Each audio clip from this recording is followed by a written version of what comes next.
감사하여 그 놀라운 평화를 누리며 나 그대들과 함께 걸어가네. 나 그대들과 새날을 여네. 그 하나님이 우릴 감싸시니 믿음으로 일어나길 기대하네.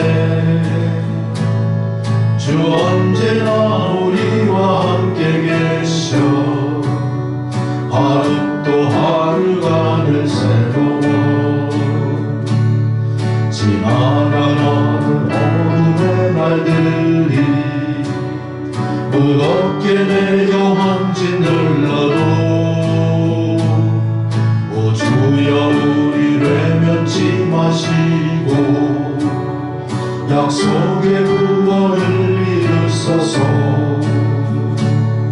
그 선한 힘이 우릴 감싸시니 믿음으로 일어나길 기대하네.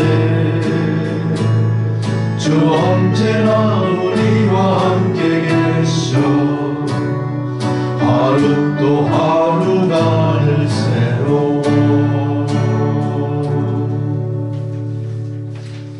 아멘. 다 자리에서 일어나셔서 시편 134편 함께 읽으시면서 부활절 넷째 주일 예배를 드리시겠습니다. 시편 134편.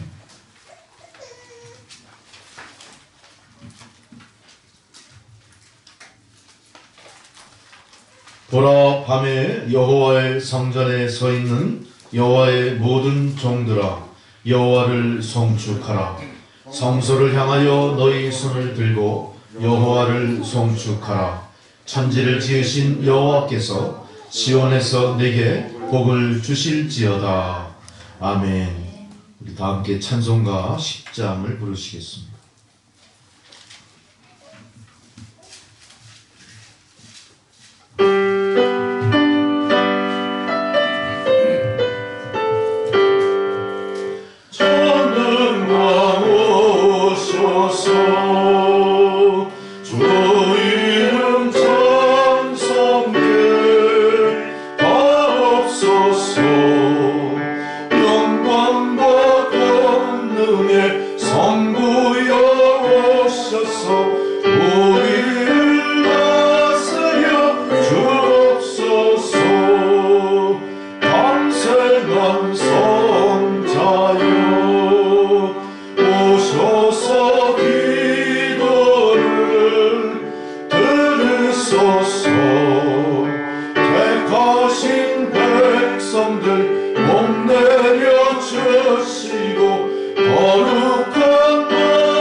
이제 사도신경으로 우리의 신앙을 고백하시겠습니다. 나는 전능하신 아버지 하나님 천지의 창조주를 믿습니다. 나는 그의 유일하신 아들 우리 주 예수 그리스도를 믿습니다.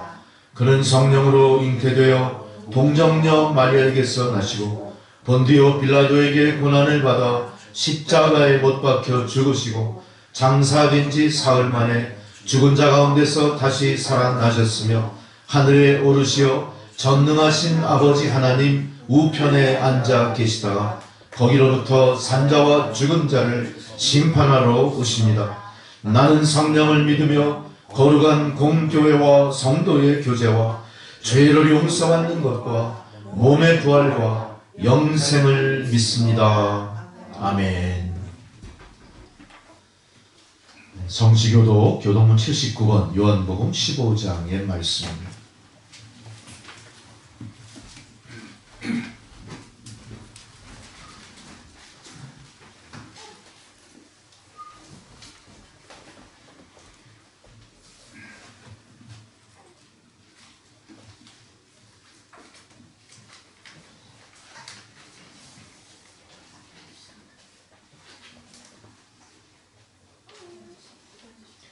나는 포도나무요 너희는 가지라.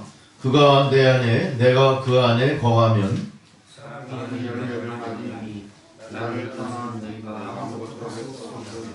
사람이 내 안에 거하지 아니하면 가지처럼 밖에 버려져 마르나니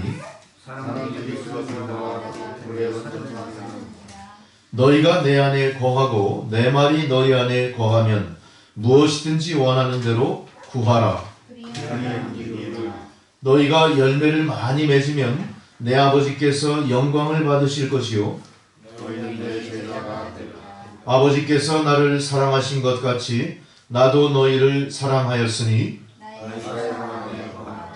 내가 아버지의 계명을 지켜 그의 사랑 안에 거하는 것 같이 내가 이것을 너희에게 이름은 내 기쁨이 너희 안에 있어 너희 기쁨을 충만하게 하려 함이라. 아멘. 이제 다 함께 침묵으로 주님 앞에 지은 지난 죄를 고백하는 고백의 기도를 드리시겠습니다. 기도하십니다.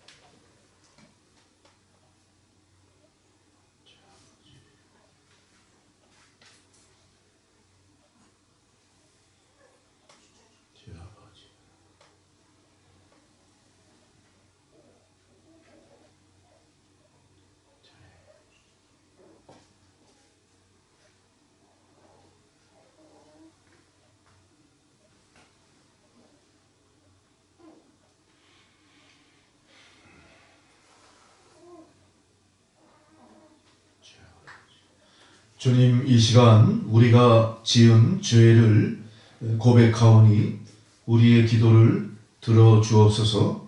주님, 십자가에 달려 흘리신 보혈을 정수리부터 발끝까지 도말하실 때 우리가 깨끗함을 덧입겠나이다. 다시 한번 긍휼과 자비의 손길을 펼치시고 우리를 죄에서 구원하여 주옵소서. 어느 때보다 참으로 어둠의 시대를 우리가 살아가고 있습니다. 더욱더 주님의 인자와 자비와 간섭의 손길을 우리가 바라봅니다. 오직 주님만이 우리의 소망이요 오직 주님께서만이 이 흩어진 자들을 모으시고 무질서해진 세상을 회복하실 수 있는 줄 믿습니다. 주님께 모든 것을 의탁하지 않고 나의 경험과 나의 의지와 나의 방법대로 인생을 살려 했던 우리의 잘못을 용서하옵소서.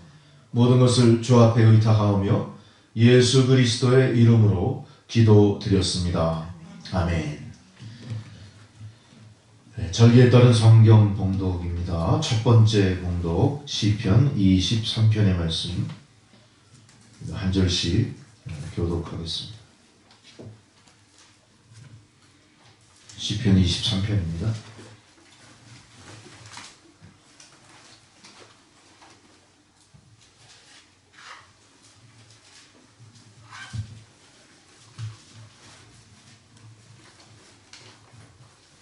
여호와는 나의 목자시니 내게 부족함이 없으리로다. 그가 나를 푸른 풀밭에 누이시며 쉴만한 물가로 인도하시리로다. 내 영혼을 소생시키시고 자기 이름을 위하여 의의 길로 인도하시는도다. 내가 사망의 지상 골짜기로 다닐지라도 해를 두려워하지 않을 것은 주께서 나와 함께 하시리라. 주의 지팡이와 물기가 나를 안위하십니다. 주께서 내 원수의 목전에서 내게 상을 차려주시고 기름을 내 머리에 부으셨으니 내 잔이 넘치나이다. 내 평생의 선하심과 인자하심이 반드시 나를 따르리니 내가 여호와의 집에 영원히 살리로다. 아멘. 두 번째 사도서관의 봉독입니다. 베드로전서 2장 19절로 25절의 말씀입니다. 신약성경 379페이지 베드로전서 2장 19절에서 25절까지 말씀.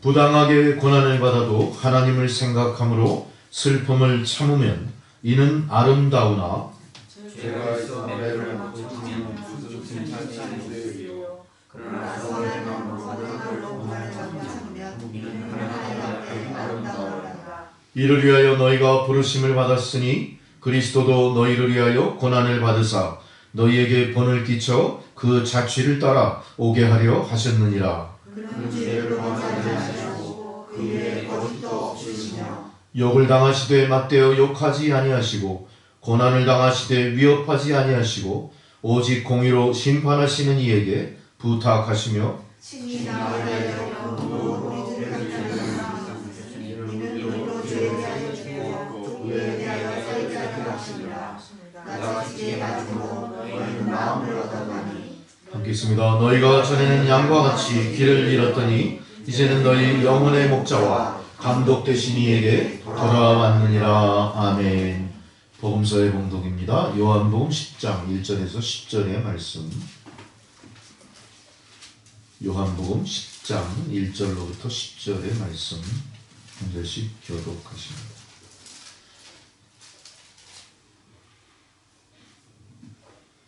내가 진실로 진실로 너희에게 이르노니 문을 통하여 양의 우리에 들어가지 아니하고 다른 데로 넘어가는 자는 절도며 강도요 문으로 들어가는 양이 없으라. 문지기는 그를 위하여 문을 열고 양은 그의 음성을 듣나니 그가 자기 양의 이름을 각각 불러 인도하여 내느니라. 자기 양을 강하게 놓으며 앞서가면 양이 그의 음성을 알고 따라오르되 타인의 음성은 알지 못하는 고로 타인을 따르지 아니하고 도리어 도망하느니라. 예수께서 그 이유로 그에게 말씀하셨으나 그들은 말씀하신 말씀인지 아닌지 알지 못하느니라. 그러므로 예수께서 다시 이르시되 내가 진실로 진실로 너희에게 말하노니 나는 양의 문이라. 나보다 먼저 오는 자가 적용으로니 양들이 믿지 아니하느니라. 내가 문이니 누구든지 나로 말미암아 들어가면 구원을 받고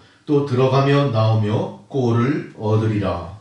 도둑이 오는 것은 도둑질하고 죽이고 멸망시키려는 것뿐이요 내가 온 것은 양으로 생명을 얻게 하고 더 풍성히 얻게 하려는 것이라. 아멘.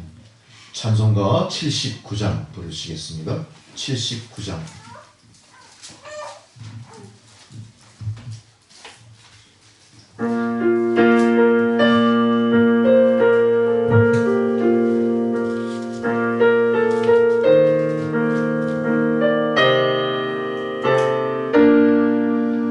주 하나님 지으신 모든 세계 내 마음속에 그리워볼 때 하늘의 별 울려 퍼지는 내 성 주님의 권능 우주에 찬네 주님의 높고 위대하심을 내 영혼이 찬양하네 주님의 높고 위대하심을 내 영혼이 찬양하네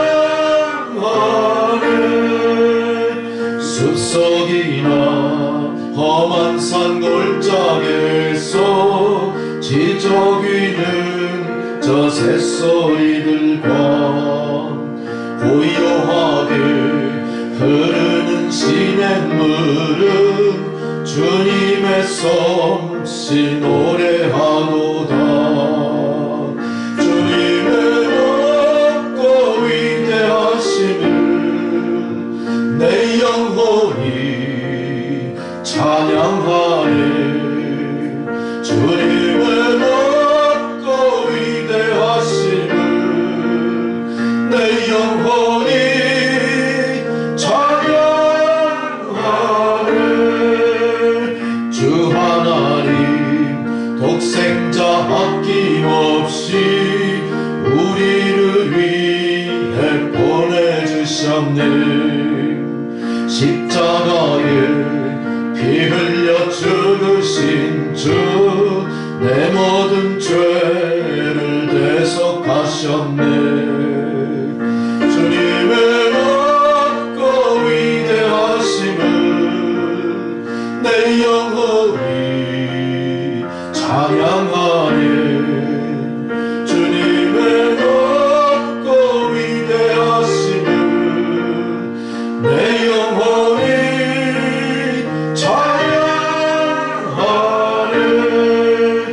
내 주 예수 세상에 다시 올 때 저 천국으로 날 인도하리.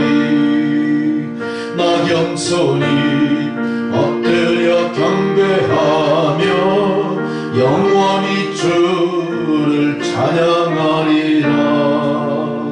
주님의 높고 위대하심을 내 영혼이 찬양하네. 주님의 높고 위대하심을 내 영혼이 찬양하네. 아멘. 할렐루야. 오늘 하나님께서 저희들에게 주시는 생명의 말씀입니다. 창세기 1장 14절에서 2장 1절까지 말씀 제가 봉독해 드릴 때 주의 말씀을 경청하시기 바랍니다.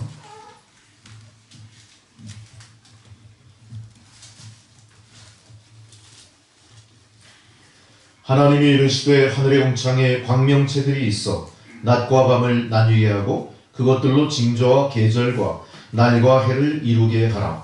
또 광명체들이 하늘의 홍창에 있어 땅을 비추라 하시니 그대로 되니라.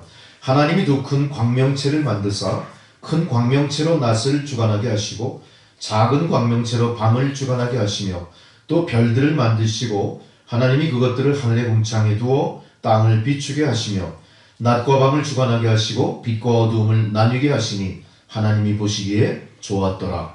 저녁이 되고 아침이 되니 이는 넷째 날이니라. 하나님이 이르시되 물들은 생명을 번성하게 하라. 땅 위 하늘의 공창에는 새가 나르라 하시고 하나님이 큰 바다 짐승들과 물에서 번성하여 움직이는 모든 생물을 그 종류대로 날개 있는 모든 새를 그 종류대로 창조하시니 하나님이 보시기에 좋았더라. 하나님이 그들에게 복을 주시며 이르시되 생육하고 번성하여 여러 바닷물에 충만하라. 새들도 땅에 번성하라 하시니라. 저녁이 되고 아침이 되니 이는 다섯째 날이니라. 하나님이 이르되 땅은 생물을 그 종류대로 내되 가축과 기는 것과 땅의 짐승을 종류대로 내라 하시니 그대로 되니라. 하나님이 땅의 짐승을 그 종류대로 가축을 그 종류대로 땅에 기는 모든 것을 그 종류대로 만드시니 하나님이 보시기에 좋았더라. 하나님이 이르시되 우리의 형상을 따라 우리의 모양대로 우리가 사람을 만들고 그들로 바다의 물고기와 하늘의 새와 가축과 온 땅과 거기 기는 모든 것을 다스리게 하자 하시고 하나님이 자기 형상 곧 하나님의 형상대로 사람을 창조하시되 남자와 여자를 창조하시고 하나님이 그들에게 복을 주시며 하나님이 그들에게 이르시되 생육하고 번성하여 땅에 충만하라. 땅을 정복하라. 바다의 물고기와 하늘의 새와 땅에 움직이는 모든 생물을 다스리라 하시니라. 하나님이 이르시되 내가 온 지면에 씨 맺는 모든 채소와 씨 가진 열매 맺는 모든 나무를 너희에게 주노니 너희의 먹을거리가 되리라. 또 땅의 모든 짐승과 하늘의 모든 새와 생명이 있어 땅에 기는 모든 것들에게는 내가 모든 푸른 풀을 먹을 거리로 주노라 하시니 그대로 되니라. 하나님이 지으시니 그 모든 것을 보시니 보시기에 심히 좋았더라. 저녁이 되고 아침이 되니 이는 여섯째 날이니라. 천지와 만물이 다 이루어지니라. 아멘. 이제 우리가 기도하시겠습니다.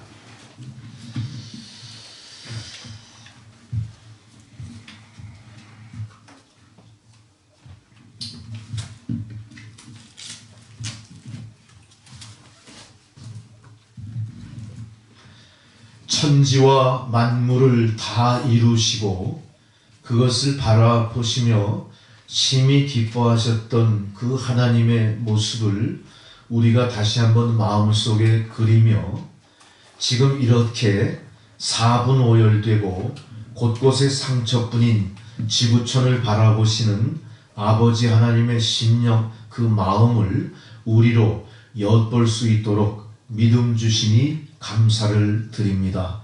아버지 하나님께서는 모든 것을 질서와 창조의 섭리하신 대로 이루어 주셨고 우리들에게 허락하셨음에도 불구하고 우리들은 그것을 온전히 다 이루며 제대로 보존하지 못한 참으로 많은 죄를 지은 죄인들임을 이 시간 우리가 고백합니다. 하나님의 법칙이 흔들리고 그 법칙이 침범당했을 때 우리가 당하는 고난이 얼마나 그 깊이가 깊고 얼마나 그 범위가 광범위한지를 우리로 또한 깨닫게 하여 주시옵소서. 도저히 인간의 경험과 지혜와 지식으로는 감당할 수 없는 많은 일들이 우리 앞에 벌어지고 있는 현실 속에서도 우리는 아직도 회개하지 못하고 주님 앞에 나아가 모든 문제들을 주님 앞에 의탁하지 않고 우리의 경험대로 생각대로 그것을 해결해 보려고 발버둥을 치고 있지만 그 무엇도 이 고난 속에 빠진 세상을 구하는 데 있어서 아무 실효가 없음을 또한 우리로 깨닫게 하시니 감사를 드립니다. 하나님 우리의 마음이 이토록 완악함으로 말미암아 그렇게 많은 시도를 통하여서도 되지 않을 일을 지금도 끊임없이 모색하며 하나님이 하시는 모든 일에 대적하는 현실을 바라볼 때 아버지 하나님의 그 마음속에 그 심정이 어떨지를 우리가 자식이 부모의 마음을 헤아리듯이 또 부모가 자식을 배려하듯이 그렇게 하나님의 자녀된 백성의 입장으로서 하나님의 마음을 이 시간 우리가 헤아려 보나이다. 아버지 하나님 우리를 용서하여 주옵소서. 세상 어디를 둘러봐도 소망이 없고 공허함 뿐입니다. 과연 우리가 이 어둠의 시대를 어떻게 살아가야 다시 오실 주님의 그날을 제대로 예비하는 것인지를 우리가 믿음으로 깊이 통찰하고 회개하고 변화되게 하여 주시옵소서. 지구촌 곳곳에 많은 나라들이 이제 코로나19 바이러스의 고난 속에 정상적인 삶을 영위하지도 못하고 나라의 모든 경영도 많은 어려움에 봉착함으로 말미암아 정상적인 사회생활도 불가능할 만큼 온 세상이 공포에 쌓여 있고 온 세상이 절망 가운데 있습니다. 하나님 이 어둠의 끝이 어디까지인지 우리로 알게 하여 주옵소서. 과연 믿음의 백성들 그리스도의 몸된 교회는 이 어둠의 시대 이 상황을 어떻게 받아들이고 대처하며 진정 세상에 빛이 되고 소금이 될 수 있을지를 다시 한번 깊이 통찰하게 하여 주시옵소서. 우리가 세상보다 앞서 이 여러 가지 어려움들을 대처해 나가기보다는 아직도 세상이 하는 일을 눈치 보며 뒤쫓아가기에 급급한 우리의 모습을 주님 바라보시며 얼마나 실망하고 계실지를 우리가 또한 생각해 봅니다. 아버지 하나님 우리로 우리의 믿음과 삶의 모습을 깊이 사유하는 통찰력을 허락하여 주시옵소서. 어떤 모습으로 변화된 세상을 이끌어가며 어떤 모습으로 고난당한 세상을 건져낼지를 우리가 깊이 깨달아 알게 하여 주옵소서. 이 모든 것들이 인간의 능력이 아니라 하나님의 긍휼과 자비하심과 도우시는 손길로 가능한 줄 믿습니다. 하나님 이것을 온 세상에 전하고 온 세상이 회개하고 주님 앞으로 돌아옴으로 말미암아 다시 한번 주님이 세상을 바라보시며 참 보기에 좋다 이렇게 말씀하실 만큼 회복되는 세상이 되게 하여 주시옵소서. 여러 가지 세상의 징조와 현실을 바라볼 때에 주님 오실 때가 가까이 다가온 줄을 우리로 깨닫게 하시고 이제는 그날을 준비하는 우리의 모습이 되게 하여 주시옵소서. 무사한이란 태도로 우리가 인생을 살아가듯이 그런 모습으로 주님을 섬기는 것이 아니라 우리가 종말론적인 신앙으로 주님 오실 날을 대비하며 하루하루 최선을 다해 성도의 길을 가는 저희들의 모습이 되게 하여 주옵소서. 하나님 아버지께서는 이 나라 이 민족을 그토록 사랑하셔서 온 세상이 고난과 시련 속에 있음에도 불구하고 일찍이 이 나라의 모든 질병이 조절될 수 있도록 능력 주심에 감사를 드립니다. 그러나 아직도 우리가 안심하기는 이른 줄 믿습니다. 우리가 더욱더 마지막 최후의 승리를 얻기까지 더욱더 고삐를 바싹 당기게 하시고 졸라맨 허리띠를 더 깊이 졸라매어 우리가 마음가짐을 다짐하면서 완벽하게 모든 사태가 수습되기까지 우리가 진지하게 이 사태를 바라보며 대처할 수 있는 이 나라 이 민족들이 되게 하여 주시옵소서. 아버지 하나님, 이제 우리가 어쩔 수 없이 세상이 원하는 방법대로 우리의 예배도 멈춰서 있고 우리의 믿음도 갈등 가운데 있습니다만 하나님 이것이 절망이 아니라 다시 한번 소망을 향해 발돋움할 수 있는 디딤돌이 되게 하시는 줄 믿사오니 하나님 이 모든 시련에 좌절하는 교회와 성도들이 아니라 오히려 이 시련을 딛고 일어나 하나님의 뜻을 깊이 통찰하고 새로운 모습으로 변화되어 온 인류 앞에 밝은 빛이 비춰지는 그러한 모습으로 변화되는 교회 주의 성도들이 다 되게 하여 주시옵소서. 바로 오늘 주님께서 저희들에게 선포하는 말씀을 통해 말씀의 권능이 우리로 깨닫게 하시고 우리 한 사람 한 사람이 이 어둠의 시대를 어떻게 살아가야 될지를 마음속에 깊이 다짐하고 각성하게 하시는 줄 믿사오니 오늘 선포되는 말씀을 통해 우리에게 큰 변화의 역사가 있게 하여 주옵소서. 우리의 모든 삶이 믿음의 백성답게 또 그리스도의 좋은 병사로 하나님 변화되는 놀라운 은혜의 시간이 되게 하여 주옵소서.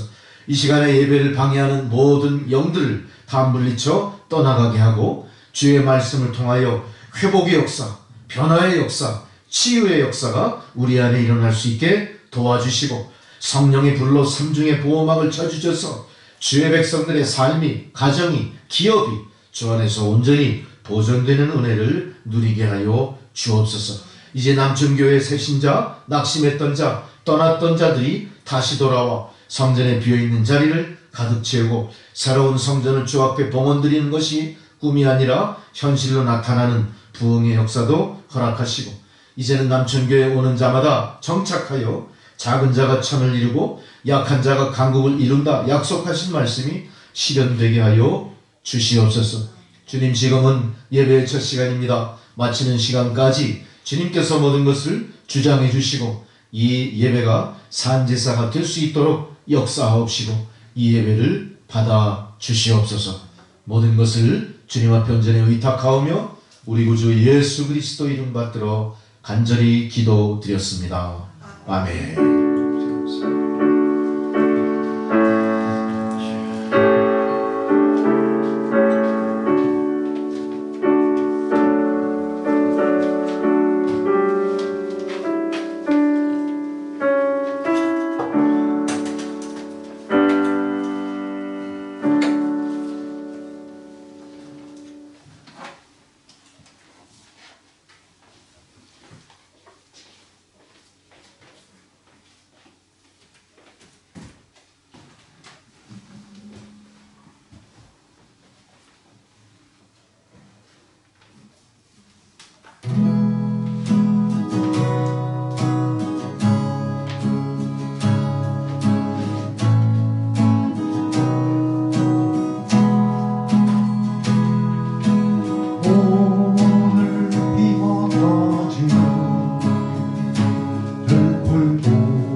코로나19 사태를 또 우리가 언급하지 않을 수 없죠. 어차피 우리가 그 영향을 받고 사는 입장이고요.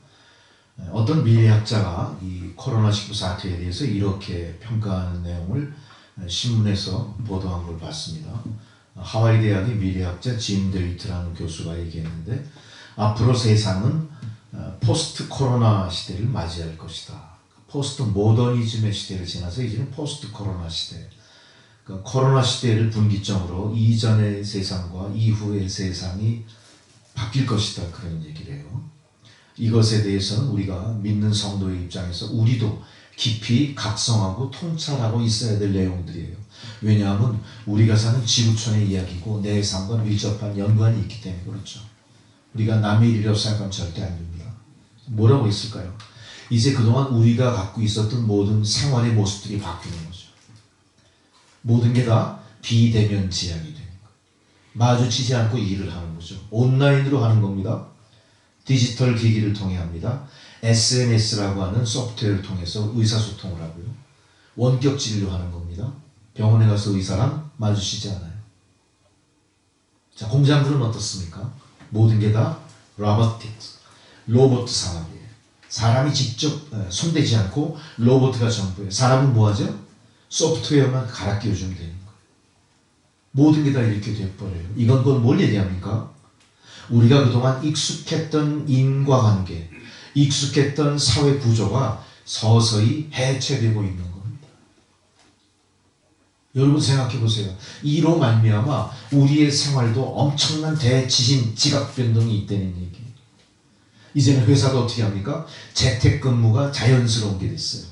어쩔 수 없이 재택근무를 선택하는 게 아니라 재택근무가 자연스러워진 겁니다. 뭐로 하죠? 화상회의로 다 서로 연락해. 그리고 클라우드를 통해서 자기가 이룩한 업적을 상부에 보고하고 상부의 지시를 받아요. 그러니까 직접 회사에 나가지 않아도 업무 처리가 가능하다는 얘기예요. 자, 이로 인해 좋은 점도 있다는 겁니다. 어떻게 좋은 점이 있을까요? 도시 집중화 현상은 없어져요. 도시 집중화 현상이 왜 일어났어요? 중요한 기관들이 다 도시에 있다 보니까 거기에 연관된 모든 사람들이 그 주변으로 몰려올 수밖에 없었죠. 근데 이제는 그게 필요 없는 거예요. 멀리 떨어져 살아도 충분히 도심 가까이에 있는 회사와 서로 소통할 수 있고 일을 처리할 수 있다는 겁니다. 또 어떻습니까? 예전에 우리가 저녁 시간을 회복하는 정치 이런 이슈를 내었던 정치인의 슬로건을 생각하는데, 우리가 너무 바삐 인생을 살다 보니까 어때요? 저녁 시간을 가족과 함께 하지 못합니다. 내 개인의 시간보다는 회사에 매여 있는 시간이 너무 많아요. 그러니까 여가가 없다는 거죠. 그러니까 사람들이 얼마나 지치고 각박한지 몰라요. 근데 이제 새로운 세상에서는 어때요? 재택근무를 하게 되니까 어때요? 충분히 자기가 여가를 즐기고 가외 시간을 활용할 수 있을 만큼 여유가 생겼다는 얘기거든요. 근데 중요한 건 뭡니까? 이렇게 변한 환경 속에서도 비대면을 지향하는 거예요. 사람들은 더 이상 모여서 서로 아웅다웅하고 살지 않아요. 서로 각축할 필요도 없어요. 어떻게 되는 겁니까? 냉정한 관계가 이루어지는 거예요. 자, 인간은 어떤 동물이죠? 사회적인 동물이라고 그랬죠. 사회적인 동물이라는 건 뭐예요? 하나의 가치를 중심으로 서로 모여서 협력하며 살아가는 사회인 거예요. 근데 이게 자연적으로 해체가 되는 겁니다. 자, 이게 해체가 될 때 우리가 상상해 볼 수 있는 게 뭘까요? 가뜩이나 가족주의라는 이 삶이 핵가족화되고 가족이 해체되는 그런 상황 속에 우리가 도달했죠. 부모와 자식 간의 관계도 장담할 수 없는 겁니다. 부모와 자식이 한 지붕 안에 살면서 가족을 이룬다고 하는 전통적인 가치가 무시되어 가는 겁니다. 마치 일본의 오타쿠 문화처럼 어떻게 되는 거예요? 내가 지향하고 즐기는 것에 집착하고 탐닉하는 걸로 나는 내 인생에 만족해버립니다. 생각해 보세요. 그게 편안할까요? 편안할까요? 아닙니다. 이제는 정부도 어때요? 보이지 않는 정부예요. 권력도 어때요? 보이지 않는 권력이에요. 마치 게오르그의 25시처럼 말세와 비슷한 상황이 전개되는 거예요. 어떤 사람들은 이렇게 전개되는 세상을 바라보면서 야, 참 모던하다. 정말 초현대적이다. 신바람 난다. 그런 사람이 있을지 몰라요. 한번 그렇게 살아보시라고. 인간은 그렇게 살 수 있는 게 아닙니다. 인간은 그렇게 살면서 생산할 수 있는 게 아니에요. 이제 우리 쇼핑도 어떡합니까? 지금 보니까 어떤 통계를 보니까요. 어떤 큰 회사의 매출의 10%가 대개 온라인 판매로 이루어집니다.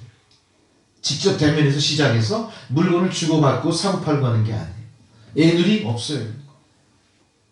그냥 화면을 통해서 컴퓨터에서 정확 선택하고 말하는 거예요. 참 신나죠? 신나죠? 냄새도 좀 맡아보고 감촉도 좀 보고 이리저리 틀어도 보고 이렇게 기울여도 보고. 어떤 게 인간다운 걸까요? 어떤 게 사는 재미일까요? 아니에요. 냉정한 거예요. 그냥 주문 받아야 되는 거예요. 설명한 대로 그거 사용하면 되는 거예요. 주어진 거를 그냥 다 받아들일 수밖에 없어요. 자, 여기서 어떻게 됩니까? 사는 사람과 파는 사람 입장은 완벽하게 주객이 뒤바뀌어 버리는 거예요. 이제는 고객이 왕이다가 아니에요. 공급하는 사람이 어때요? 싫으면 간도 그냥 주는 대로 알아서 받아야 돼요. 권력이 어떻게 되는 거예요? 권력이 비정형화되는 거예요. 권력이 보이지 않게 되는 거예요. 나도 모르는 사이에 또 다른 압력이, 또 다른 스트레스가 부과되는 겁니다, 여러분. 생각해 보세요. 보이지 않는 힘이 나를 지배한다. 내가 클라우드가 뭔지 모르고, 비트코인이 뭔지 모르고, 가상화폐에 대한 개념이 없다면 앞으로 변화되는 세상에 나는 어떻게 살아야 되죠? 내가 디지털 세계, 디지털 컨버전화된 세상에 익숙하지 않으면 난 어떻게 돼요? 한심해집니다. 우리가 잘 익숙지 않아서 자식한테 야 이거 좀 고쳐줘 해도 부담스러워. 자식들 짜증내죠? 나도 모르는 사이에 엄청난 스트레스들이 가중돼요. 고용은 또 어떻게 될까요? 고용은 모든 게 다 온라인으로 다 돼요. 디지털화 돼 있어요. 해고가 어떻게 되는 거예요? 화면에 띵 하고 떴어요. You fire. 죽거나. 만나서 부장님 이게 도대체 무슨 일입니까? 억울합니다. 어디 있어? 이제 세상은 어때요? 고용주 입장에서는 정규직을 쓰지 않아도 되는 거예요. 그렇게 잘리는 사람이 부지기수로 많을 테니까 너무나 쉽게 고용과 해고가 이루어질 테니까 대부분 사람들의 직업은 어때요? 비정규직이 되는 거예요. 정규직 끝까지 책임지고 이게 내 천직이야 그러면 사라지는 거예요. 평생 직장 개념 없어지는 거예요. 이것이 앞으로 도래할 포스트 코로나 시대의 모습입니다. 자, 근데 중요한 거는 코로나 바이러스 하나 컨트롤하지 못하는 세상에 만일 코로나 사태 이후의 세상에 그런 변화가 있다면 세상은 그 변화를 어떻게 받아들이고 어떻게 감당할 수 있을까요? 아무도 모르는 거예요. 아무도 모르는 거예요. 학자의 이론만 미리 발표됐을 뿐이에요. 아니면은 점점 그쪽으로 가고 있다는 그런 어떤 나름대로의 수긍하는 부분들이 있어요. 아, 맞아. 세상이 그렇게 가고 있는 것 같아요. 그럼 우리는 어떡하지? 자, 예수 믿는 건 어떻게 되는 거예요? 예수 믿는 건 누구 앞에 서는 거죠? 주님 앞에 서는 겁니다. 주님과 대면하는 겁니다. 성도끼리 모이는 겁니다. 모여서 어떻게 하는 거예요? 믿음을 형성해 나가는 거예요. 교회는 에클레시아예요. 믿는 사람들이 모여서 만든 게 교회인 거예요. 그러나 세상 풍조는 그거조차를 인정하지 않고 그거를 가로막는 겁니다. 너 모이지 마. 대면하지 마. 예배 온라인으로 드려요. 좋죠? 마치 예배가 상품을 선택하듯이 온라인에 있던 많은 목사들의 예배, 많은 목사들의 설교, 많은 교회의 분위기를 내 취향에 맞게 선택해서 예배 드리는 것. 이게 어떻게 코람되어의 예배냐 이거예요. 우리는 알긴 모르게 어떻게 돼요? 점점 부조리한 것의 수렁에 깊이 빠져들어가요. 하나님과의 관계에 있어서 점점 더 해결하지 못할 얽히고 설킨 그런 미궁 속으로 자꾸 빠져들어가는 거예요. 교회가 여기서 아무 얘기도 못합니다. 저는 이번 코로나19 사태를 통해서 너무나 안타까운 게 하나 있어요. 교회에 얼마나 많은 의사들이 있습니까? 교회에 얼마나 많은 과학자들이 있습니까? 교회에 얼마나 많은 정치가들이 있습니까? 교회에 얼마나 많은 현명한 사람들이 있습니까? 차라리 교회가 우리가 사회적인 대면을 거리를 두고 떨어뜨려 놓겠다. 우리가 이 사태를 조절해 볼게 하고 앞장서 나섰다면은 지금 이 꼴은 안 날 거 아니에요. 왜 못했어요? 이거는 아무리 봐도 이것을 해결하는 것은 교회뿐이 없어. 교회 안에 있는 하나님의 지식인들, 지혜자들이 힘을 모아서 해결해 나가야 돼. 교회가 먼저 이 해결 방안을 제시했다면 우리가 구차스럽게 세상 뒤쫓아갈 일도 없고요. 우리가 구차스럽게 신천지 얘기할 이유도 없어요. 여러분 억울하지 않습니까? 우리나라. 제일 먼저 이 사태가 벌어졌을 때 가장 큰 영향을 미친 게 뭐예요? 신천지 사태였죠. 신천지 그 이단 교인들이 밀접한 접촉을 통해서 퍼뜨린 사람의 수가 전체 감염된 사람의 40% 이상이라는 얘기예요. 그게 발단이 됐어요. 교회에서 서로 가까이 밀접하게 찬송하고 목사가 침치면서 설교하고, 네? 무릎을 맞대고 앉아서 짧게 기도하고, 이런 비현실적이고 이 전근대적인 이런 예배의 형태가 코로나를 퍼뜨린다, 예배당 문 나가라, 이렇게 된 거 아닙니까? 차라리 그 우리가 먼저 했어야죠. 우리가 골방으로 들어갑시다. 우리가 먼저 선언했어야죠. 우리가 주도했다면 지금까지 아무 대안도 없이 정부 눈치만 보는 현재의 교회 모습은 아니었어요. 세상은 또 어떻게 돌아가요? 코로나 사태를 잘 컨트롤하는 나라는 선진국처럼 우대받아요. 그 나라는 대단히 잘하는 나라예요. 또 어떤 나라는 어떻게 돼요? 너희 나라 두고 보자. 이 사태가 가라앉으면은 손해배상 청구할 거야, 그래요. 이게 세상의 코로나19를 대처하는 자세고 그런 유치한 모습이에요. 정난한 모습이에요. 그 안에서 뭐가 있다는 거죠? 코로나19 바이러스 백신 나오면 다 해결될까요? 아닌 거예요. 아닌 거예요. 또 다른 변종이 나타날 겁니다. 아닌 거예요. 우리는 여기서 좌절합니다. 그럼 교회는 어떻게 할 거야? 우린 뭘 하지? 자, 이 상황에서 더욱더 심각한 게 뭡니까? 세상의 모든 학교들이 문을 닫은 거예요. 통계에 보니까 세계 190여 나라의 학교들이 지금 문을 닫았다는 얘기예요. 통계 수치를 보니까 17억 4천만 명의 학생들이 학교를 안 나가고 있어요. 교육이 멈췄다는 건 뭐예요? 인간의 이성이, 굴러가는 인간의 이성이 빛을 잃어버린 거예요.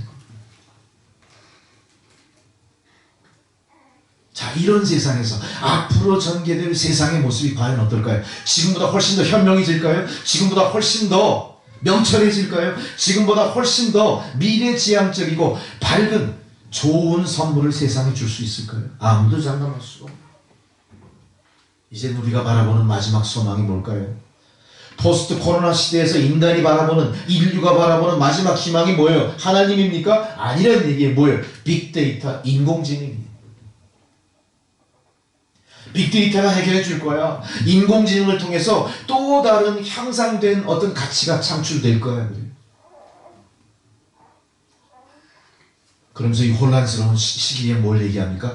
1980 몇 년도 미 해군에서 찍었다고 하는 UFO 사진이 지금 인터넷 통해 돌아다닙니다. 그게 뉴스입니까? 몇십 년 전에 그 일이 뉴스예요? 아니죠. 얼마든지 조작도 가능한 것이고 우리에게 아무 필요 없는 외계의 미확인 비행 물체에 대한 하나의 토픽 뉴스예요. 아무것도 아니에요. 왜 이때 이게 또 터지는 거죠? 왜 이렇게 이게 터지는 거죠? 세상이 무질서해지고 혼동해지고 모든 것이 암담해지다 보니까 사람들은 어때요? 자꾸 새로운 것에 눈을 돌리고 돌파구를 찾으려고 하는 거예요. 제일 위험한 시기에 우리가 있는.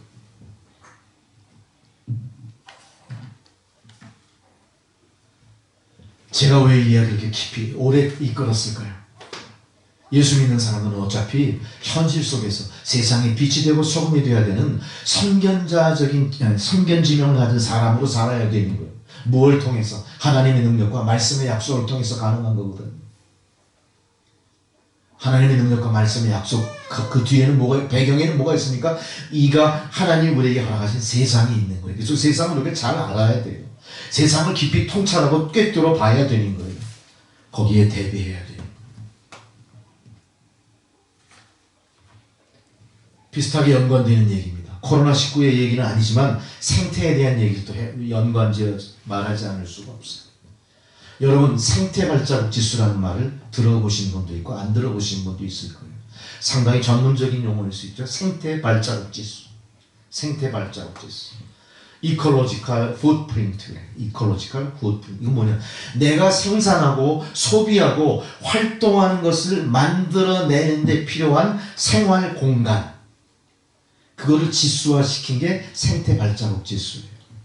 내가 인생을 살면서 소비하고 생산하고 무엇인가 확보해야 될 내 삶을 지켜주는 공간. 그거를 생태 발자국 지수로 표현한 거예요. 이 지수가 높을수록 우리의 생태 환경은 피폐된 겁니다. 훼손돼 가고 있다는 걸 얘기하는 거예요. 이거는 달리 얘기하자면 우리가 소비 자원을 생산하고 배출한 쓰레기들 있죠. 뭔가 물건을 만들려면 어때요? 재료가 들어가야 되고 부산물이 나온다는 거예요. 그거를 처리하는 비용을 만드는 공장이 확보하고 있는 면적으로 환산해 낸 게 생태 발자국 지수예요. 문제는 뭐냐?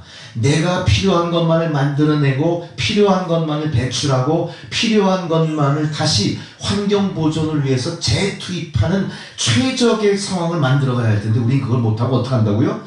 굉장히 오바스럽게 하는 거예요. 뭐예요?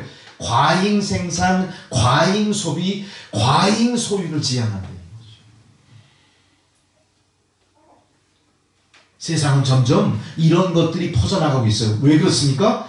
선진국들이 지향하던 게 바로 그런 걸 골로 했어요. 선진국들이 많이 생산해서 많이 팔아야 돼요. 많이 소비해서 국내 경제를 일으켜야 돼요. 무엇인가 경제의 수준을 유지하기 위해서 자신들이 벅찬 것을 계속 감당하는 거죠.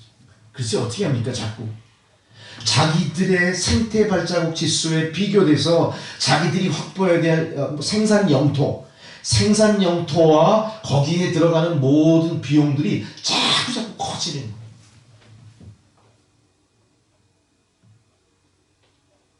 그러다 보니까 선진국들은 어떻게 합니까? 자기네 나라가 갖고 있는 자원을 개발하지 않아요. 그냥 갖고 있어요. 그리고 다른 나라에서 개발한 것들을 사서 쓰는 거예요.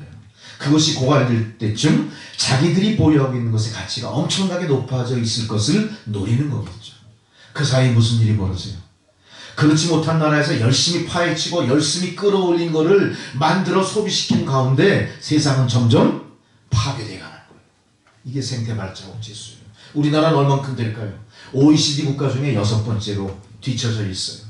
우리나라는 땅덩어리가 좁습니다. 그렇지만 우리나라가 생산하고 소비하는 데 들어가는 국토의 면적은 굉장히 넓은 걸 확보하고 있어요. 한국 사람들 큰 집 쓰고 살죠? 한국 사람들 공장 지을 때 어떻게 합니까? 공장 부지를 어마어마하게 크게 짓습니다. 왜? 나중에 공장이 잘 안 돌아갈 때 부동산으로 가치를 높이기 위해서. 생각해 보세요. 우리나라의 중후장대한 사업치고 엄청난 부동산 자원 없는 사업이 없어요. 결국 그 사업체는 어떻습니까? 자기들이 하던 일이 흔들려도 자기들이 보유한 부동산 자산 때문에 다시 이루어질 수 있는 거예요. 대신 어떤 일이 벌어져요? 그 많은 땅을 생산에 소비함으로 인해서 생태 환경이 어떻게 됩니까? 점점 파괴돼요. 닭도 우리가 몇 마리 키워요? 양계장 한 군데서 10만 마리 키워요. 돼지 얼마나 키워요? 수만 마리 키워요. 거기에 돼지 구제역병이 돌았어요. 어떻게 합니까? 매몰시켜야 돼요. 몇 마리? 100만 마리. 10만 마리. 생태가 어떻게 돼요? 우리나라만 그런 게 아니에요. 중국이 그렇게 합니다. 일본이 그렇게 합니다. 선진국들이 그렇게 합니다. 우리 생활에 필요한 자원을 자연으로부터 생산하고 남겨진 모든 쓰레기, 그거를 처리하는 비용이 점점 커지면 커질수록 우리는 더 땅을 다 확보해서 매립하려고 드는 거죠. 매립하려고 드는. 자, 브라질이 언젠가 1970년대인가 80년대 모라토리움 국가 부도를 선언했어요. 근데 브라질의 가장 많은 국채를 갖고 있는 나라가 미국이었어요. 그 당시 돈으로 200억 달러예요. 너 돈 갚아 그러니까 브라질 사람들 뭐라고 그랬을까요? 우리 갚을 돈 없어. 대신 브라질에 엄청나게 많은 산림자원 너희들 쓸 만큼 다 비워가 그랬어요. 200억 불어치 나무 비워가 그랬어요. 미국이 어떻게 했을까요? 미국은 생각이 있었어요. 깜짝 놀란 거예요. 야, 이거 큰일 나겠다. 우리가 200억 달러에 상당하는 숲을 훼손시키면 어떤 일이 벌어지죠? 미국이 당장 기후변화의 역습을 당하는 거예요. 아메리카 반도가 박살나는 거예요. 세계의 허파가 찢어지는 거예요. 미국이 어떻게 합니까? 탕감시켜줘 버려요. 자, 세상은 이렇게 돌아가는 거예요. 세상은 이렇게 돌아가요. 생각이 있는 그룹과 생각이 없는 그룹이 서로 어때요? 강도질하는 거예요. 강도질.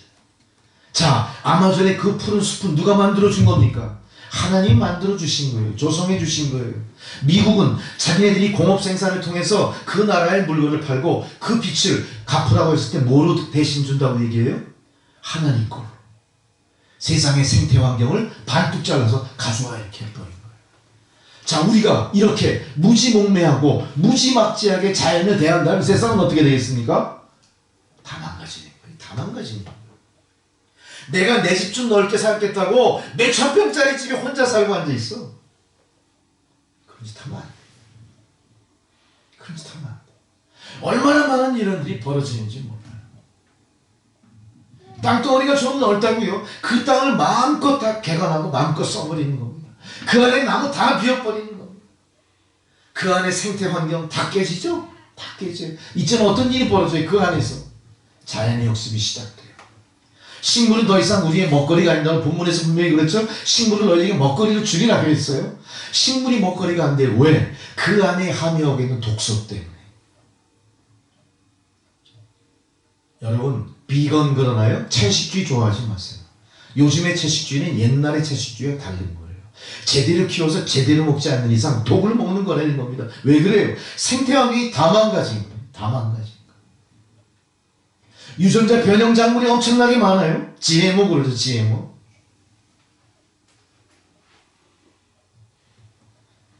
Genetically Modified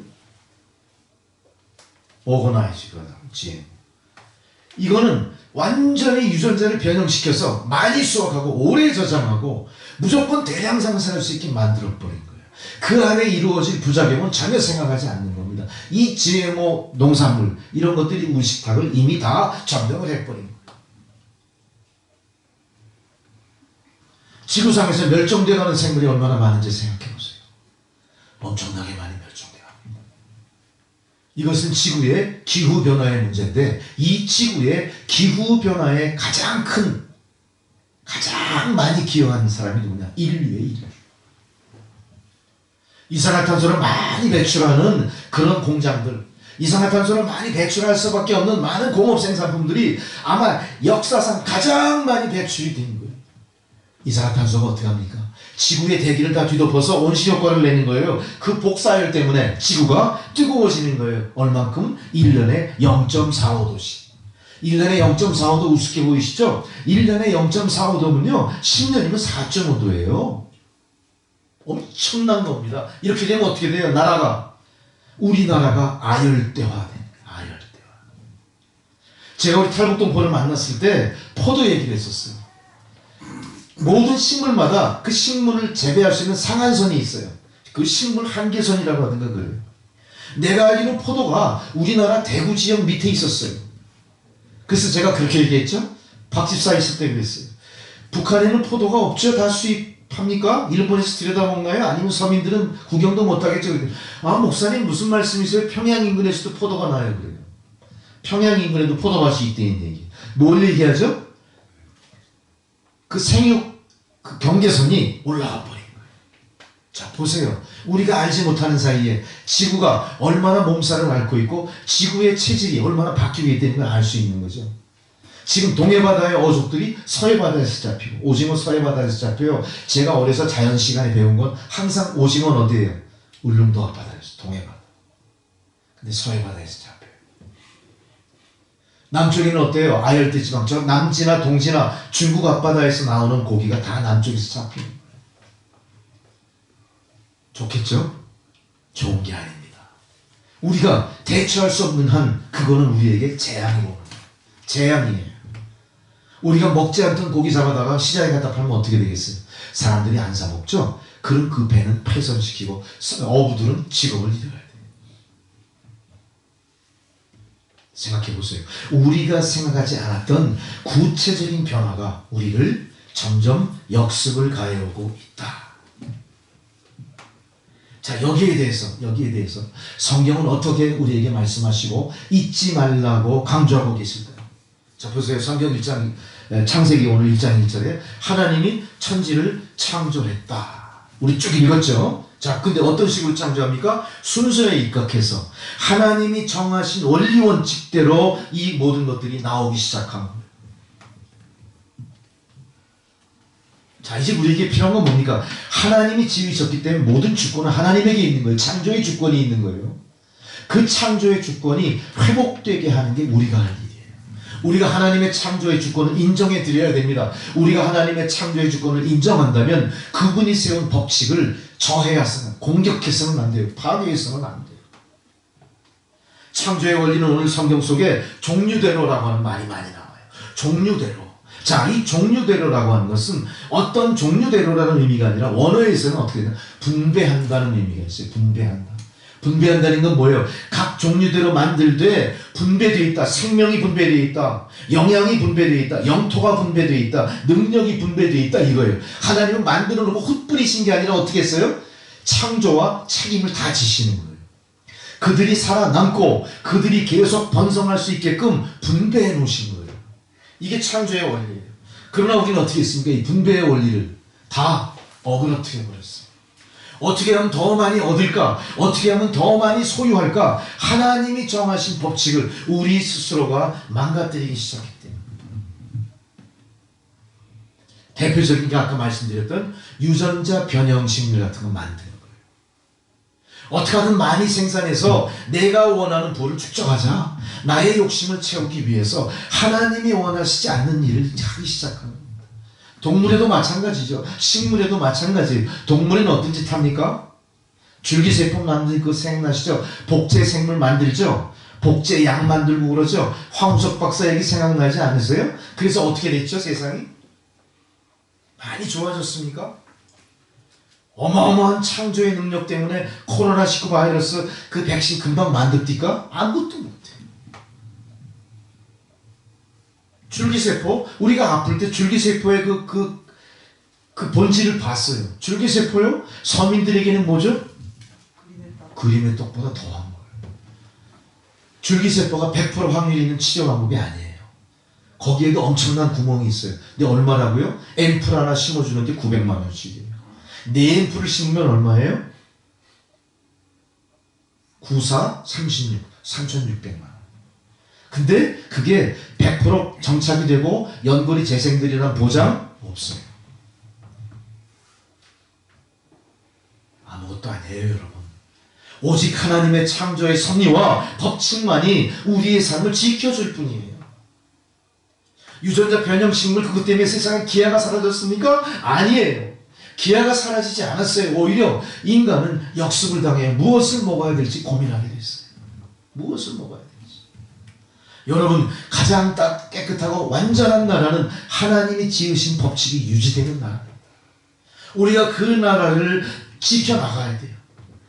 마치 주기도문에 나라에 임하옵소서, 하나님 당신 주권대로 하십시오 하고 모든 걸 하나님 손에 올려드려야 되는 거예요. 우리가 하겠다고 나서면 안 되는 거예요. 내가 해보겠다고 나서면 안 되는 거예요. 하나님, 당신의 창조의 법칙이 회복되게 해주십시오. 이게 우리가 해야 될 일이에요.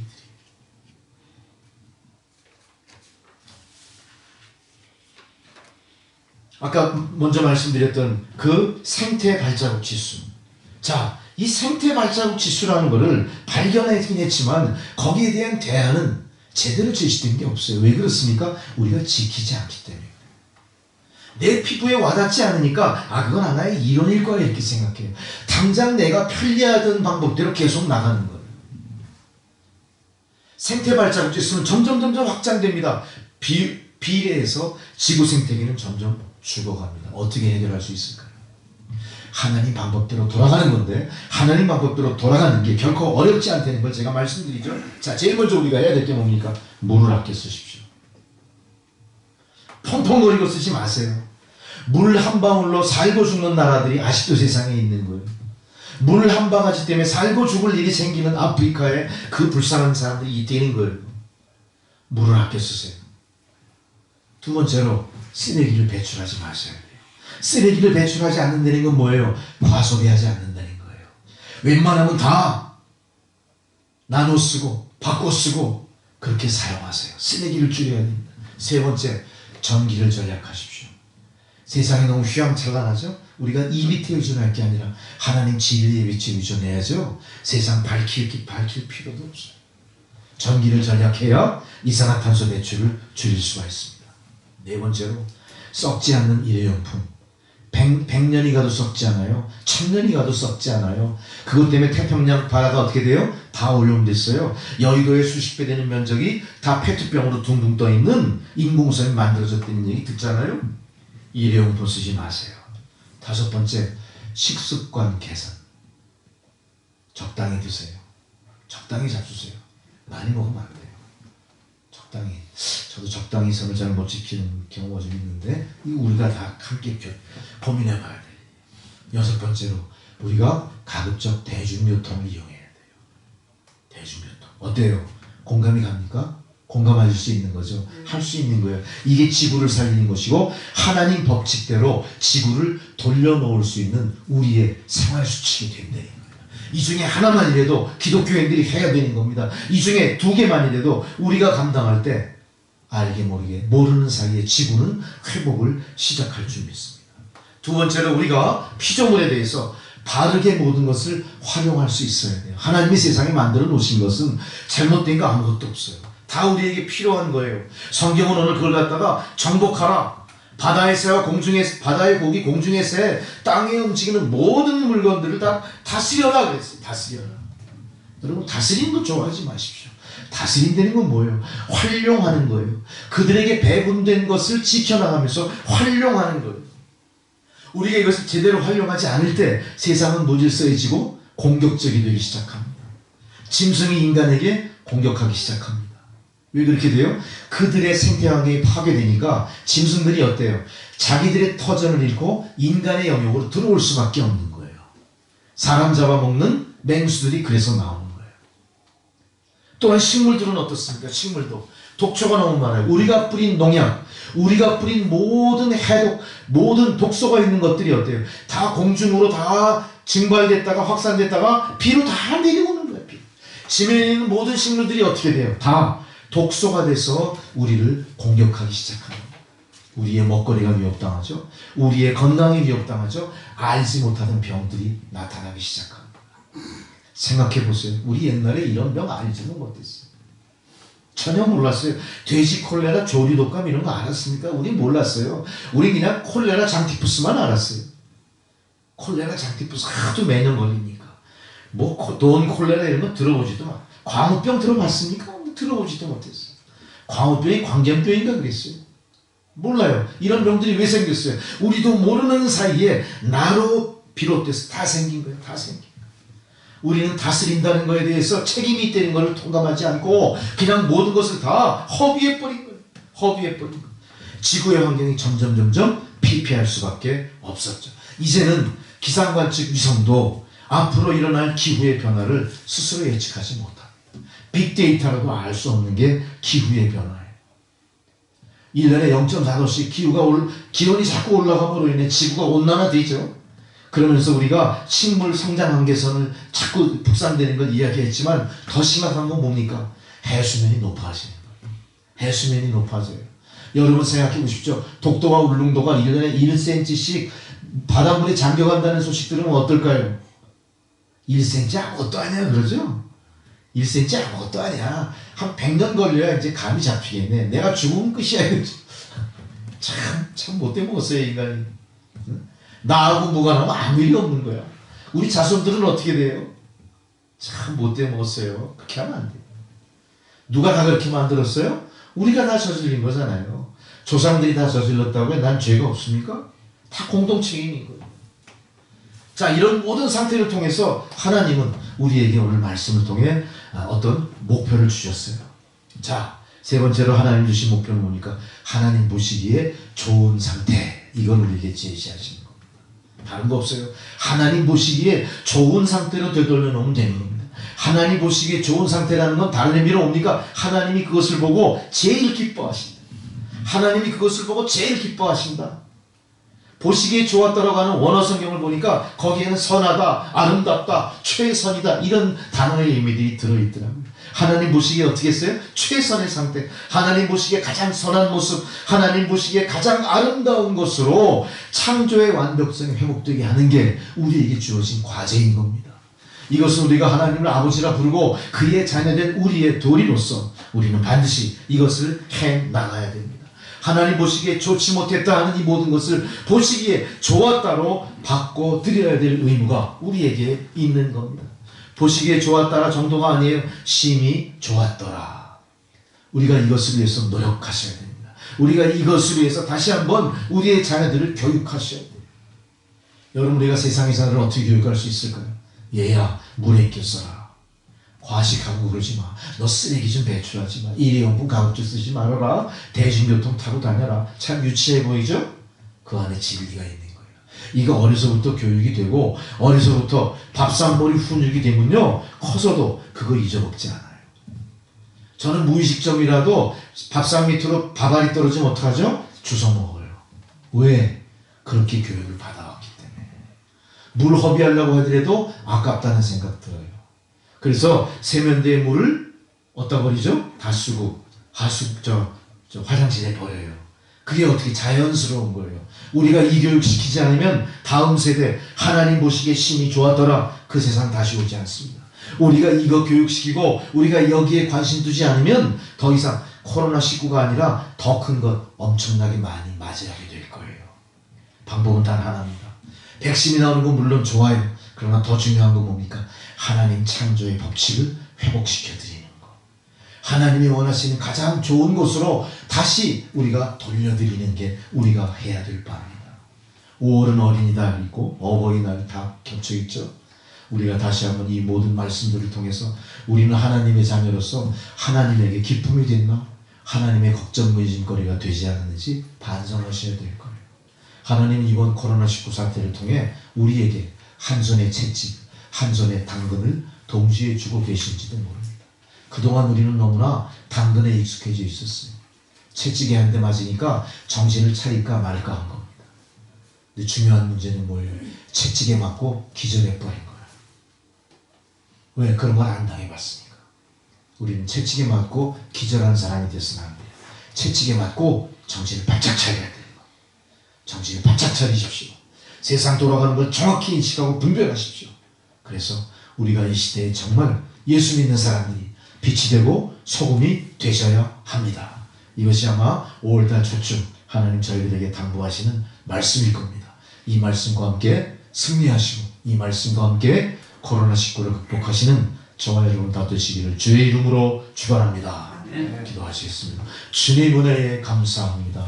하나님 바라보시기에 심히 좋았더라 하셨던 그 모습이 우리의 삶 가운데 지구촌 가운데 회복되게 하여 주옵소서. 이것이 우리의 소망입니다. 이것이 우리의 기도입니다. 주여 굽어 살피소서. 예수님의 이름으로 기도드렸습니다. 아멘. 자전거 526장은 봉헌송으로 드리시겠습니다.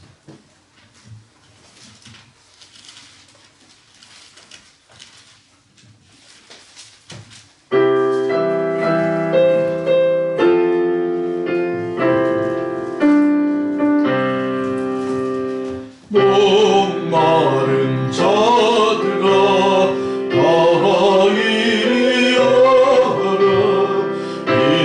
이것을 전생 들으도다. 힘쓰고 애쓰니 낯설지라도 이 삶에 오면 다 마시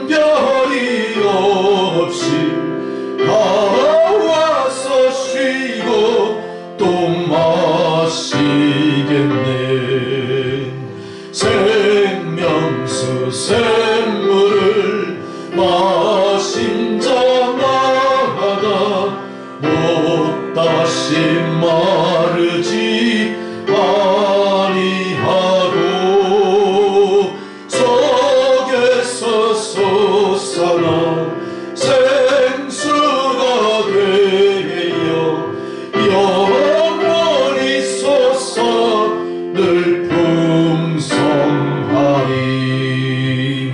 이 샘의 이름은 생명의 샘물 저수정빛같이 늘 맑도다. 어린 양 보좌가 그날이 되어 생명수 샘이 늘 그치지 않네.